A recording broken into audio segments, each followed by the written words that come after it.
The central bank governor, Mr. Godwin Emefiele, announced a $200 billion repatriation for exporters, which is expected to run between 3 to 5 years. The initiative, according to Mr. Emefiele, targets increased export value addition and improved foreign exchange for the government. Another segment of the plan includes a non-oil rebate scheme, a central warehousing scheme, as well as a concessionary and long-term funding for non-oil export as well. The CBN governor also revealed that it will stop the sale of foreign exchange to deposit money banks by the end of this year. Consequently, banks will be expected to source for FX from export proceeds. Well, we think about what implications this will bring to the ecosystem, the financial ecosystem. We have Mr. Bismarck, Rewane, the Chief Executive Officer of Financial Derivatives Company, joining us now to help us understand some of the things to expect. Good morning, Mr. Rewane. Thank you so much for joining us. Good morning for having me. So help us to understand what the CBN is trying to achieve by redirecting the banks to export proceeds for FX supply.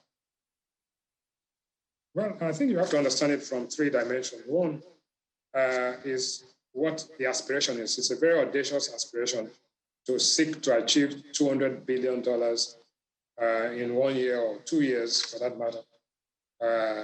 One is to see what the aspiration is. 2, to see what exactly is the position today. And 3, let us look at it in the context of the value of the currency. By the end of the day, the value of the currency is what matters most. Now, $200 billion. What is the current position of Nigerian exports? Nigerian exports in 2022 at best is estimated to become $61 billion.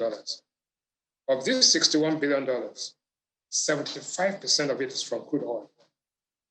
13% of it is from natural gas, and 12.6% of it will come from other commodities, i.e. cocoa, cashew, soybean, and to some extent, some other items. Now, what we are saying, and what the central bank is saying, is that back out the 75%. So the 13 plus 12, that is the 24% today, will generate $200 billion, which is 3 times or 4 times what our total exports is. So it's a very tall order, but it's good to dream, and dreams will come true eventually. But let us look at it. What exactly would this mean to you? Because I'm coming back to the point of stopping the sale of foreign exchange to banks.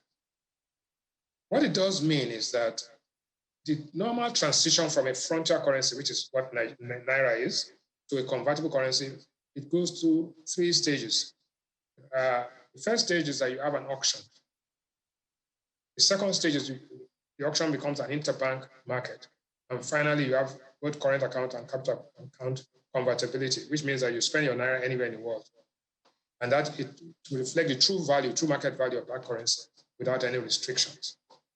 Now, to achieve this, what the central bank is saying is that we will harness gas, we will harness cocoa, we will harness gypsum, we will harness soybean, cashew, and the export proceeds that will be repatriated should be enough to meet the demands of the banks. Right now, what we have is a price discriminating monopoly. 80 to 85% of all the money that goes into the foreign exchange market in Nigeria is supplied by the central bank. So you have an artificial market, which does not reflect the reality of the value of the currency. It is managed, it's a managed floating system, which is, like most currencies, is accurate. But what we are trying to do is to transition from this structure to a much more efficient structure. Here, the central bank will only have to intervene as and when necessary. And then the true value of the currency will manifest, and it will also lead to many other equilibrium in many other aspects of the markets in this country. So, in other words, 1 is an aspiration. 2, it is a big dream, because what we are exporting today is $61 billion, including oil, and therefore to take 25% of that, maybe $15 billion, or something like that, maybe, in fact, $7 billion, which is a non-oil, right? To take $7 billion and make it $200 billion is a tall order. It will take some time to achieve that. But in the meantime, what the central bank is telling you is that we are going to be transitioning from this multiple exchange rate method, from this inefficient system, to a much more efficient system where exchange rates will be unified. and we begin to reflect more of the true value of the currency. At times, the currency will appreciate. At times, it will depreciate. The word devaluation will not come in. That is what I'm saying. All right, Mr. Rewane. I mean, unifying the exchange rate is what a lot of people have been asking for. Even the IMF has asked for that. I remember recently they just said that we should remove, the official, like the floating and the managed one. But let's look at it in reality for the man on the street out there. So when the banks have to go, they don't have, I don't know how to put it this way, a certain supply, which is what the CBN is, that they have to go and source in the export. What will it mean? What picture, for instance, an individual wants to access FX, what will it mean to people from then? Well, let me break it down and simplify it. Today, if you went to the market to buy currency, you will be charged 576 naira for $1, period. If you buy your PTA from your bank using the official source with all your documents, you will get it at about 415, 417. So there's a big difference between 417 and 560 naira. It's about 150 naira per dollar. That structural deficiency encourages everybody to buy money, the PTA, and transfer it and sell it at 576. If you buy an airline ticket today, the airlines will charge you, they'll convert your naira into dollars for the ticket at a rate of 444 naira for $1. If you were to bring your money in through the export proceeds window, unofficially, you are likely to be getting 575 naira. This multiplicity and layers of exchange rates does not help the market. Instead of people spending their energy to build exports, they spend their energy trying to see how they can move money from one market to the other and shortchange the system. By starting this transition from an imperfect, structurally deficient and inefficient market to where we want to be, which is the ideal type, that journey starts with the first step. That is what I think. That is what is behind this whole process.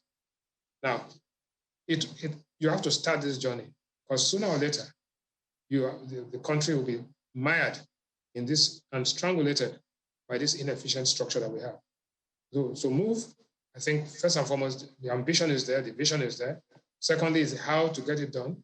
And thirdly, to get the banks and all the players to do this, because if not, we'll be running between BDCs on one hand, banks on the other, oil exporters on the other, airlines. It's just going to be an impossible task. So the most efficient thing is to allow the market determine the exchange rate so that when it's done, I can tell you for sure that RenCap said yesterday, Yvonne Mahango, that the fair value of the naira is about 480. According to RenCap, at 480 naira to $1, everybody should be happy, both official and unofficial. That is what RenCap is saying. All right. Thank you so much, Mr. Bismarck, Rewane, CEO of Financial Derivatives Company. Thank you so much for sharing your thoughts with us. Thank you for having me again. Thank you.